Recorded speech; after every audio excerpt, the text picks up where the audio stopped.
Ala lajɛbagaw cɛ muso denmisɛn ani maakɔrɔ aw bɛɛ lajɛlen bisimila Mali kura taasira kɛnɛ kan.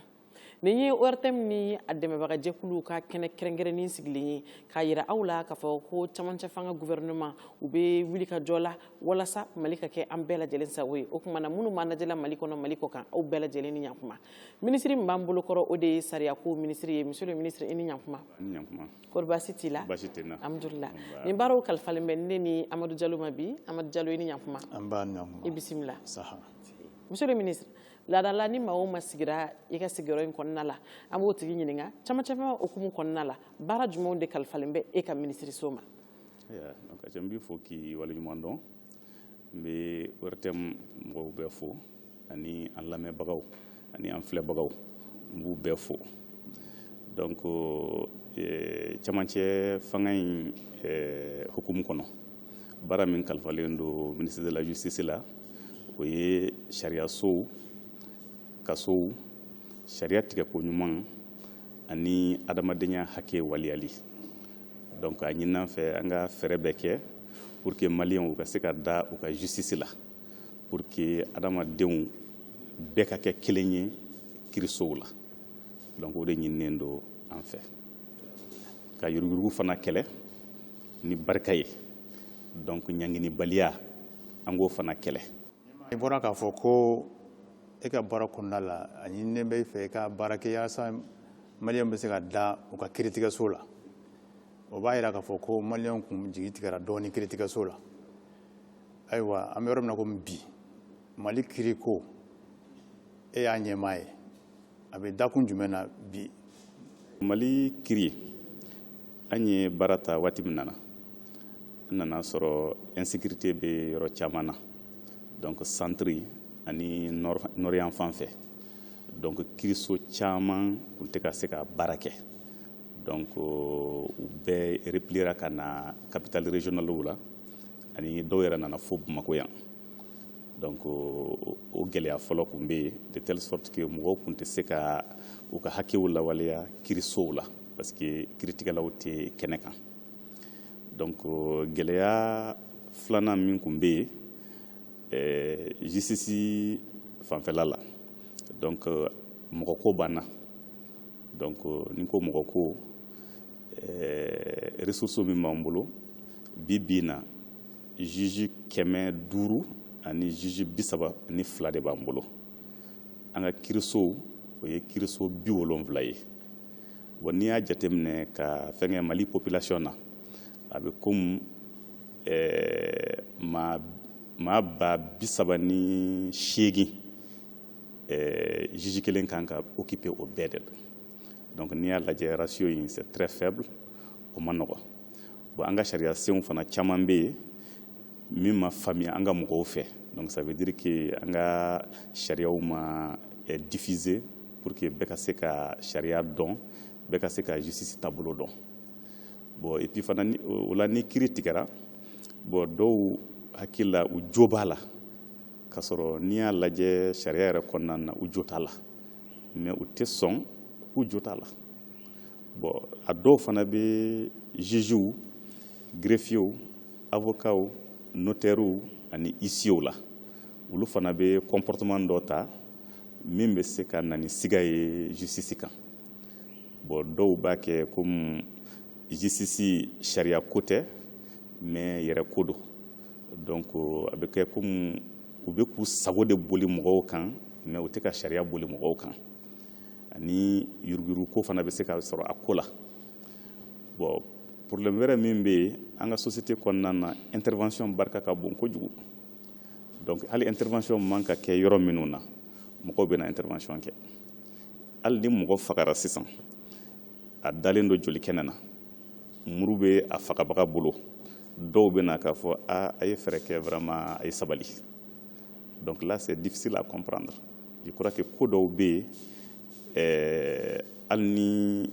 a kɛbaga y'an somɔgɔ ye an man ka an da don o fɛnw la an kan ka ban fɛn dɔw ma. Donc gɛlɛya dɔ fana bɛ o yɔrɔ in na. Donc n'i ye gɛlɛya wɛrɛw jateminɛ donc an ka kasosow u effectif bonyana loko ninnu ma donc o problème o degun fana b'an kan bon n'i y'a jateminɛ fana formation ko donc o situation fana bɛ yen donc bi bi in na n'i y'a jateminɛ gɛlɛya caman bɛ justice kan. Monsieur le ministre, i da sera kuma dɔ ma min min nana ye ɲininkali dɔ la i ko ko maa dɔw ka kɛwale o bɛ kiiritigɛla bɛɛ lajɛlen na nɔgɔ maliyɛn bɛɛ lajɛlen y'a ye wa ni hali min m'a ye o y'a mɛn k'a fɔ ko ni fɛn t'i bolo hakɛ t'i la Mali kɔnɔ n'i ka ko kɔni sera kiiritigɛso kɔnɔ ka ban ko fɛn t'e bolo ka bɔ ka di kiiritigɛla ma e kɔni i bololankolon bɛ bɔ a la o yuruguyurugu wale ninnu olu kɛlɛli aw kɛlen ka fɛɛrɛ jumɛnw tigɛ o la aw ka minisiriso la. minnu b'a to hakili la k'a fɔ ko sariya tɛ ka tigɛ a ɲɛma et que setigiw bɛ se yira se t'anw na bon yuruguyurugu ko bɛ ka kɛ justice kɔnɔ n t'a fɔ ko a kuma tɛ tiɲɛ a bɛ kɛ mais u b'a a ko ta k'a bila niveau min na a t'o niveau la donc n'i y'a jateminɛ kiiri min bɛ tigɛ jamana in kɔnɔ semaine kɔnɔ kalo kɔnɔ kiiri ka ca dɛ mais i bɛ taa sɔrɔ tiɲɛni bɛ sɔrɔ kiiri dama dama ni ɲɔgɔn cɛ dɔrɔn finalement u b'a généraliser par exemple misali la tribunal administratif de Bamako 2021 kɔnɔna na donc u ye dossier 841 de sɔrɔ donc dossier 130 bɛɛ jugera mais i bɛ taa sɔrɔ mankan bɛ dossier minnu kan a tɛ tɛmɛ dossier 5 dossier 6 kan mais mɔgɔw bɛ o dossier 5 dossier 6 de ta ka kɛ komi ɲuman yɛrɛ ma deli ka kɛ kiiri kɔnɔ ça c'est o ye misali fɔlɔ ye misali filanan an bɔra ka cour d'assises spéciale organiser yuruguyurugu dossier kɛlɛli la donc a kɛra décembre dossier 18 de jugera mais dossier kelen coton kilitɛriw ka dossier o dossier tiɲɛna a nana kɛ komi ɲuman yɛrɛ ma deli ka kɛ justice kɔnɔ donc o situation bɛ d'un côté n'i y'a lajɛ de l'autre côté justice bɛ fɛn minnu gérer o ka gɛlɛn adamaden ma kosɛbɛ adamaden ka ni adamaden ka liberté adamaden ka bien c'est-à-dire a bololafɛn adamaden a ka danbew donc justice bɛ o de gérer bon décision min mana ta o fɛnw kan n'a bɛ tɔɔrɔ lase mɔgɔ ma i tɛ ɲinɛ o kɔ donc o yɔrɔ fana b'a la bon mais il faut noter aussi que n y'a fɔ cogo min na sariya tigilamɔgɔw dɔw fana bɛ yen olu fana jogo man ɲi dɔw b'a f'i ye de n'i ma na ni nin wari ye a tɛ kɛ tan bon dɔw fana b'i bagabaga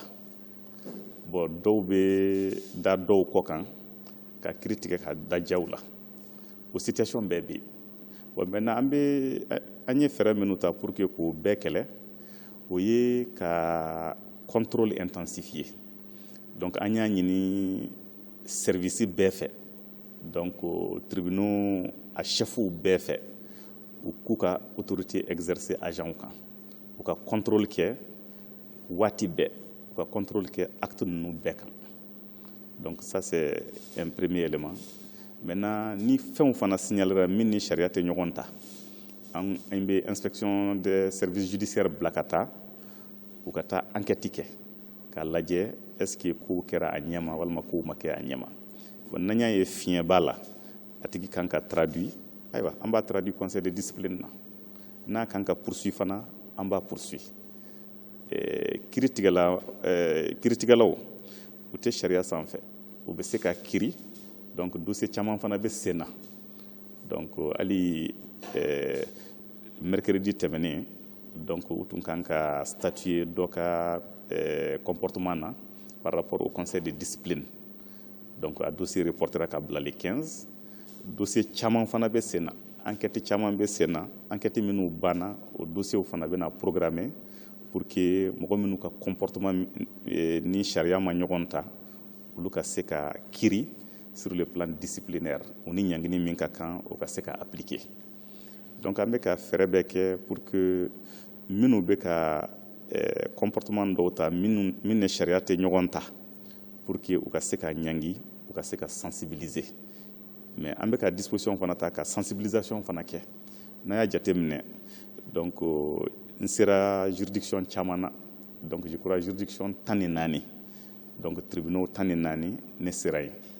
bon n ka yamaruya kɔnɔ directeur national de l'administration de la justice ale fana taara jamana kɔnɔna na tribunal 22 kɔnɔ ka taa lajɛ baara bɛ ka kɛ cogo min na ka juridiction évaluer donc ko min bɛ se ka kɛ a kɔnɔ an k'o jateminɛ bon inspection des services judiciaires fana a bɛ baara la u ye mission minnu mené a ka ca ni mission 30 ye a ka ca ni mission 30 ye u ye service min contrôler service 60 ani service 5 donc fɛn signaléw fana na u taara u ye fɛn caman kɛ o kuma labɛn jumɛn b'aw bolo yaasa maliyɛn ka se ka kiiri sɔrɔ kiiri min bɛ bɛn u nimisi wasa ma donc an bɛ ka fɛɛrɛ minnu ta o ye ka recrutement kɛ parce que jama ka dɔgɔ donc an bɛ ka fɛɛrɛ kɛ loi d'orientation et de programmation de la justice kɔnɔna na pour que ka jugew recruter san o san an ka se ka dɔ fara jugew kan an ka se ka dɔ fara greffiers kan an ka se ka dɔ fara surveillant de prison kan donc ordre professionnel ninnu fana avocats ani notaires ani huissiers commissaires donc recrutement ka se ka kɛ olu fana ka yɔrɔw la donc n'o kɛra o bɛna to justice mɔgɔw u bɛ caya donc u bɛ se ka jamana fan bɛɛ sɔrɔ kiiri bɛ se ka tigɛ a ɲɛma recrutement o ye fɔlɔ ye filanan o ye formation de parce que formation jɔyɔrɔ ka bon kosɛbɛ donc justice baara la parce que juge min ma former ka ɲɛ o ye danger ye dɛ an bɛ k'u former thématique caman na et surtout an bɛ ka accent kɛ formation min kan o ye éthique et déontologie ça franchement o formation in o kan ka kɛ pour que bɛɛ ka se ka faamuyali sɔrɔ parce que an y'a jateminɛ dɔw bɛ yen magistrature indépendance u b'o interpréter cogo min na a tɛ faamu dɛ pour eux indépendance o b'a jira k'a fɔ sariya t'i sanfɛ mɔgɔ t'i sanfɛ i b'i sago de kɛ mɔgɔ yɛrɛ tɛ se ka kuma i fɛ donc dɔw hakilina y'o ye donc an bɛ ka formation de kɛ pour que u k'a faamuya k'a fɔ ko indépendance kɔrɔ t'o ye indépendance kɔrɔ de ye ni dossier b'i bolo i bɛ n'i ka kiiri tigɛ maa si kana se ka pression k'i kan k'i bila ka taa sira la i tɛ fɛ ka taa sira min fɛ et puis indépendance a dabɔra de pour que justiciable peuple olu ka lafiya a ma dabɔ kiiritigɛla yɛrɛ kama a ma dabɔ kiiritigɛla ka confort kama a dabɔra de pour que mɔgɔw ka se ka garantie sɔrɔ kiiri tigɛli la k'a fɔ ko pression tɛ se ka bɔ fan wɛrɛ fɛ ka na kow yɛlɛma donc dɔw t'o faamuya la bon i bɛ taa sɔrɔ dɔw fana bɛ yen u bɛ kiiri tigɛ u tɛ décision rédiger i b'u wele k'a fɔ k'u ka décision est rédigée u b'a kɛ comme e man k'u wele bon or l'administration de la justice là o bɛ ministre de bolo l'administration de la justice le bon fonctionnement o bɛ ministre de bolo an bɛ se k'u wele k'u interpeller k'u ka a baaraw kɛ ni abiw bɛ yen an bɛ se k'u wele k'u interpeller fana u ka baaraw kɛ n'u ma kɛ ka ɲɛ ayiwa ɲangini minnu kan ka ta an bɛ se k'olu ta donc pour dire que sur ce plan an bɛ ka fɛɛrɛ caman kɛ pour que accès à la justice a ka se ka fɛngɛ de façon correcte bon juridiction caman fana bɛ yen mɔgɔw ye o yɔrɔw bila kiiri tɛ k'a tigɛ donc an ye fɛɛrɛ kɛ ka o juridiction délocaliser ka na n'u ye sécurité bɛ yɔrɔ minnu na maintenant jugew bɛ to o yɔrɔ ou de greffiers ka kiiri tigɛ donc par exemple n'i y'a jateminɛ misali la les juridictions de Tenenku, Yuwaru, olu bɛ Mopti, Kidal, Menaka, Burem, olu bɛ Gao. Donc an ye juridiction délocaliser ten pour que u ka ɲɔgɔn sɔrɔ yen kiiri ka se ka tigɛ bɛɛ ka se ka accès sɔrɔ kiiri la. an bɛ ka fɛɛrɛ fana kɛ pour que audience ka se ka organiser an b'a fɔ min ma audience foraine. Ça veut dire que an bɛ dossier dɔw fara ɲɔgɔn kan kiiritigɛlaw u bɛ déplacer ka taa localité dɔ la ka kiiri tigɛ teliya la ka segin ka na. Monsieur le ministre, i ko ko maliyɛn bɛɛ lajɛlen ni kiiri tigɛcogo ɲuman ka kan. An y'a ye kunun dɔrɔn musojɛkulu dɔw bɔra ne ka to ka hakɛw kani i ka minisiriso la. Jateminɛw y'a yira k'a fɔ ko musow bɛ ka bɔnɛ u ni na ni minnu minɛna u dɔw bi bila laban na yɛrɛ a yɛrɛ la ko min minɛna k'a bolila. Aw bɛ mun fɔ o ko la? O ko ye ko cɛjugu dɔ sigi sigida la donc a tɛ bɛn maa si ma donc a ko a ma bɛn an ma donc an bɛ ka fɛɛrɛ bɛɛ kɛ pour que minnu ye o ko cɛjuguw kɛ u ka se ka ɲini ka ɲangi. Bon maintenant i bɔra k'a fɔ ko dɔw bolila k'u to enquête yɛrɛ la donc o fana mɔgɔ min bolila an bɛ k'a ɲini an bɛ k'a ɲini ni Ala sɔnna a ma don nataw la donc an bɛna information jɔnjɔn sɔrɔ a minɛni na. Maintenant minnu y'a bila k'a boli donc déjà mesures conservatoires taara donc u ɲangina arrêt de rigueur 50 jours o mɔgɔ 10 ninnu u bɛna détenu u wulila ka bɔ u sigiyɔrɔ fana na. Bon entre temps enquête administrative fana bɛ sen na maintenant ni enquête administrative y'a yira k'a fɔ u ye faute dɔ de commis et que o kɛra sababu ye ninnu ka boli u ni ɲangini min ka kan o fana bɛ appliquer. A bɛ se ka kɛ blâme ye a bɛ se ka kɛ avertissement ye a bɛ se ka kɛ rétrogradation ye a bɛ se ka kɛ hali radiation ye donc o sanction bɛ appliquer. N'a bɔr'o la poursuite judiciaire fana bɛ se ka initier donc c'est pour dire que a ko an bɛ ka minɛ ni barika ye pour que a ɲɔgɔnna wɛrɛ o kana se ka kɛ. I ka laseli kɔnɔna na i da sera yɔrɔ dɔ ma ko an ka sariya gafe minnu bɛ yen a dɔw ma faamu o faamuyalibaliya ani a bɛ se k'a fɔ n'i y'a jateminɛ o bɛ se ka taabolo kɛ an ka taabolow fana kan an ka maanifinya taabolow lahala o dɔw ni kiiritigɛ taacogo tɛ ɲɔgɔn sɔrɔ ayiwa est-ce que a ye jateminɛ kɛ o yɔrɔw la wa? O sira kan an bɛ ka réforme caman kɛ parce que n'i y'a jateminɛ donc an ka danbew an ka valeurs tun bɛ yen o kɔfɛ de tubabu sariya nana donc maintenant tubabu sariya ye an ka danbe n'an ka valeurs ta min ni tubabu sariya bɛ ɲɔgɔn ta min ni sariya tɛ ɲɔgɔn ta olu tora kɔfɛ mais an ka population continuera k'olu appliquer donc bi na an bɛ ka réformew de kɛ ka jateminɛ an bɛ se ka kɛ cogo min na pour que an ka sariyaw o ni an taabolo u ka se ka bɛn u ka kɛ kelen ye donc en ce moment je crois que mɔgɔw bɛna faamuyali sɔrɔ sariya taabolo kan sariya tacogo kan. Code pénal an bɛ k'o relecture kɛ baara caman kɛra la donc a tɔ ye atelier de validation ye an bɛna atelier national fɛngɛ pour que a ka valider donc code de procédure pénale o fana kan ka valider donc o fana baaraw bannen don magistrats ka statut greffiers ka statut donc o bɛɛ bɛ circuit kɔnɔ donc o bɛɛ kan ka valider donc ani conseil supérieur de la magistrature règlement intérieur o kan ka élaborer ani a bɛ fɔ min ma ko politique pénale k'a yira an bɛ fɛ ka taa sira min fɛ an taabolo ye min ye en matière pénale donc o document t'an bolo donc o document fana an bɛ k'olu fana sɛbɛn donc an bɛ ka lajɛ fana an ka laadatigiw olu bɛ se ka impliquer kiiri tigɛli la cogo min na u place bɛ se ka kɛ min ye kiiri tigɛli la an y'o texte fana fɛngɛ a nana fo réunion interministérielle la mais o texte tɛ se ka tɛmɛ tant que constitution ma falen donc maintenant o de kama o bloquelen don sira la donc an bɛ ka fɛɛrɛ caman kɛ pour que an ka kiiri taabolo ani an ka danbew u ka se ka ɲɔgɔn ta progressivement. Monsieur le ministre, i da sera an ka sariyaw bayɛlɛmali ma walasa k'a ka bɛn ni bi tiɲɛw ye bi tiɲɛ dɔw fana ye bɔlɔlɔ sanfɛ kow ye an y'a ye kunnafoni bɛ di bɔlɔlɔ kan ɲɔgɔn buruja bɛ kɛ bɔlɔlɔ kan nin bɛɛ lajɛlen bɛ kɛ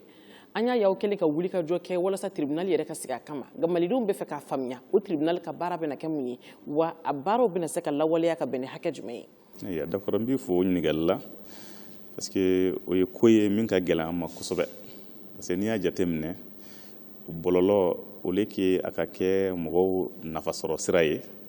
a kɛra tiɲɛni sira ye donc mɔgɔw de bɛ wuli ka ɲɔgɔn neni mɔgɔw de bɛ wuli ka dɔw escroquer parce que an ɲɛ bɛ min na o ye neni in dɔrɔn de or mun bɛ kɛ bɔlɔlɔ kan o ka jugu n'o ye dɔw bɛ dɔ ka profil ta k'a tigi wele ka wari minɛ a la ka kɛ comme a dɔnbaga dɔ bɛ ka wari ɲini a fɛ donc escroquerie en ligne o bɛ yen dɔw fana bɛ don société dɔw ka système kɔnɔ k'u ka données u ka secret k'o bɛɛ soin hali armée u bɛ don armée ka site kɔnɔ ka secret de défense ni fɛn caman soin o fɛnw b'a la dɔw fana b'o utiliser ka blanchiment de capitaux c'est-à-dire que wari min sɔrɔla sira jugu fɛ k'o bayɛlɛma ka kɛ wari ɲuman ye donc wari min sɔrɔla mɔgɔ faga la wari min sɔrɔla drogue ko la wari min sɔrɔla trafic des armes na donc au circuit de blanchiment o bɛ yen hali terrorisme activité financement a bɛ kɛ o bɔlɔlɔ in kan donc dɔw fana bɛ organe humain adamaden organe k'o bɔ k'o feere donc o fana bɛ sɔrɔ o kɔnɔ ani exploitation des êtres humains l'exploitation la traite des êtres humains le trafic des enfants a caman bɛ kɛ o de kan donc n'i y'a jateminɛ fɛn min bɛ k'a kan ne dɔrɔn tɛ dɛ a ka jugu a kɔlɔlɔ ka bon donc c'est pourquoi an y'a ɲini an ka pôle dɔ sigi pour que a ka se ka nin kɛwalew bɛɛ kɛlɛ donc u ka se ka dabila donc pôle sigi kun ye o de ye neni ka dɔgɔ a la n'i y'a ye min bɛ kɛ bɔlɔlɔ kan vraiment neni ko ka dɔgɔ a la donc an bɛ ka fɛɛrɛ kɛ déjà consultant dɔ taara donc baara daminɛna ni ala sɔnna a ma don nataw la donc a pôle bɛna sigi donc avec des spécialistes brigades spécialisées bɛna kɛ procureur n'a ka substitut spécialisé juge d'instruction spécialisé ani juge au siège minnu b'a kiiri tigɛ u fana bɛ spécialisé de donc o kɔni président y'o ɲini u ka se ka kɛ donc an bɛ a baara kan. ɲininkali min bɛ n bolo laban in na o ye hakɛko ta sira yɔrɔ hakɛko la ka jamana kɔnɔna la mɔgɔw wulila kosɛbɛ ka jɔnyako kuma fɔ kosɛbɛ nka mɔgɔw bɛ kayita de n'o tɛ an ka jamana in fan caman bɛ yen jɔnya in bɛ yen nɔ kosɛbɛ halisa ayiwa o hukumu kɔnɔna la aw ye wulikajɔw kɛ a ye sera ka jaabi jumɛn sɔrɔ min bɛ se ka maliyɛnw nimisi wasa. o sira kan chaque fois que adamaden hakɛ dɔ violera an bɛ fɛɛrɛ kɛ enquête ka dayɛlɛ donc a juguyara o a ma juguya o maintenant ni kɔni dankarikɛla la dɔrɔn an bɛ fɛɛrɛ kɛ enquête ka dayɛlɛ maintenant o sira kan donc enquête caman de dayɛlɛla surtout fagali jugu minnu bɛ ka kɛ nord ni centre kɔnɔ donc dossier minnu traitera ka bila ka taa enquête la a ka ca ni dossier 350 ye donc dossier minnu baara banna a ka ca ni dossier 30 ye transition kɔnɔna na dɔrɔn minnu jugera o fana ka ca ni o ye dossier 47 o jugera mɔgɔw condamnera a la mɔgɔ 62 o condamnera a la maintenant o violation in senfɛ n'i y'a jateminɛ fɛn fana bɛ yen jɔnya donc o ko fana bɛ sen na donc an ye fɛɛrɛ kɛ pour que jɔnya in a ka se ka kɛlɛ donc an tɛ se ka sɔn jɔnya ka se ka continuer an ka sigida kɔnɔ donc an ye instruction di et puis ni ala sɔnna a ma an bɛna a dossiers bɛɛ fara ɲɔgɔn kan ka session d'assises dɔ provoquer a kan maintenant ka di n ye fana an ka dɔ fɔ yuruguyurugu kɛlɛli la parce que n'i y'a jateminɛ yuruguyurugu kɛlɛli la an ye fɛn caman kɛ donc il est bon que maliyɛnw ka dɔn baara min kɛra a kɔnɔ donc émission dɔ senfɛ n kun bɔra ka information di san 3 san 4 kɔnɔna na baara min kɛra maintenant baara min kɛra transition kɔnɔna na bi an da bɛ se ka se o yɔrɔ ma donc n'i y'a jateminɛ yuruguyurugu kɛlɛli la dossier dɔw bɛ yen o ye vérificateur général ka dossier ye ani contrôle général des services publics CENTIF ani OCLEI donc olu ka dossier bɛ yen dossier dɔw fana bɛ yen enquête de kɛra ka audit kɛ donc loi de programmation militaire ani loi de programmation pour la sécurité olu fana bɛ yen ani dossier minnu bɔra inspection fɛ donc o dossier bɛɛ de bɛ o hukumu kɔnɔ donc bi bi in na kɔni ka taa juin ka na se bi ma mɔgɔ min lamɛnna brigade fɛ a ka ca ni mɔgɔ 1000 ani mɔgɔ 200 ye donc dossier fana dossier dɔw bɔra ni y'a lajɛ LPM dossier 4 kɔni olu traitera donc mɔgɔw fana bɛ ka fɛnw ye donc o ye dossier avion présidentiel dossier des matériels militaires dossier Paramount et pick-up dossier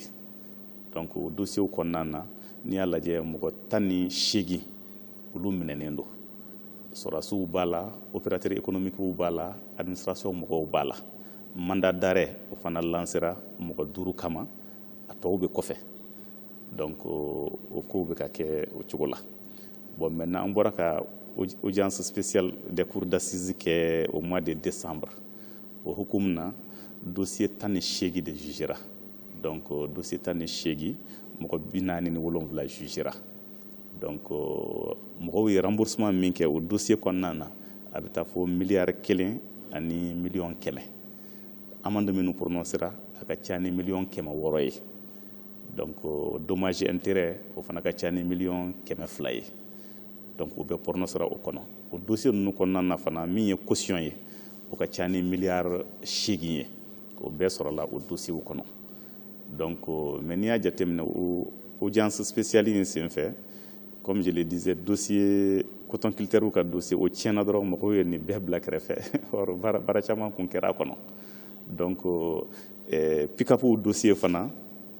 marché kun kɛra wari kun sarala mais matériel ma livré pendant des années enquête daminɛnen u taara bɛɛ kura san ka na livré mɔgɔ caman fana u ye wari minnu détourné u bɛ ka rembourser don o don a bɛ ka continuer maintenant président y'a ɲini an ka compte dɔ créer pour que yurugu kɛlɛli donc o wari bɛ ka kɛ compte kelen kɔnɔ donc an y'o compte créer donc a numéro b'an bolo donc désormais an bɛna baara kɛ ni o ye donc an ye pôle national fana créer pôle national économique et financier min kan ka to an bɛ se ka yurugu kɛlɛ ni barika ye donc o pôle ni ala sɔnna a ma don nataw la an bɛna a jugew désigner pour que u ka se ka baara daminɛ a ɲɛma n'o daminɛna je crois que yɛlɛma caman bɛ don kow la donc saisie ni fɛnw donc olu bɛ se ka kɛ donc je crois que yɛlɛma bɛ don kow la a bɛ se ka fɛn caman fɛngɛ et dossier caman fana bɛ sen na logements sociaux dossier donc la fraude aux logements sociaux voilà donc mɔgɔ 2 o minɛnen don tɔw enquête bɛ ka kɛ tɔw ka ko la covid o dossier fana bɛ yen donc dossier la filière bois donc là-bas aussi mafia ba de bɛ donc yurugu caman bɛ ka kɛ o dossier fana bɛ enquête la les immeubles bradés donc a kun kɛra non lieu ye mais an sigira ka dossier ta kura ye o enquête bɛ sen na donc u ye immeuble minnu feere dasu la donc o baaraw fana bɛ sen na donc ni ala sɔnna a ma an bɛna fɛɛrɛ sɔrɔ o dossier bɛɛ la avion coulier o fana bɛ enquête la donc c'est pour dire que an bɛ na dɔ fara cɛsiri kan donc yurugu dossier kɛlɛli la ni ala sɔnna a ma. ɲininkali laban min b'an bolo kɔrɔ o de ye yali anw kunnafonidilaw ani maliden bɛɛ lajɛlen bɛ se k'a dɔn k'a fɔ k'i ka baara hukumu kɔnɔ k'i ka hakɛ bɛ sabati wa. ni ala sɔnna a ma sa n bɛ se ka min fɔ maliyɛnw ye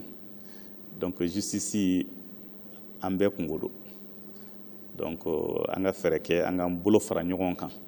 pour que justice a ka se ka kɛ bɛɛ sago ye parce que malidenw bɛɛ ka kɛ kelen ye justice la donc pour que an ka sariyaw u ka se ka bato a ɲɛma jugew u k'u jogow yɛlɛma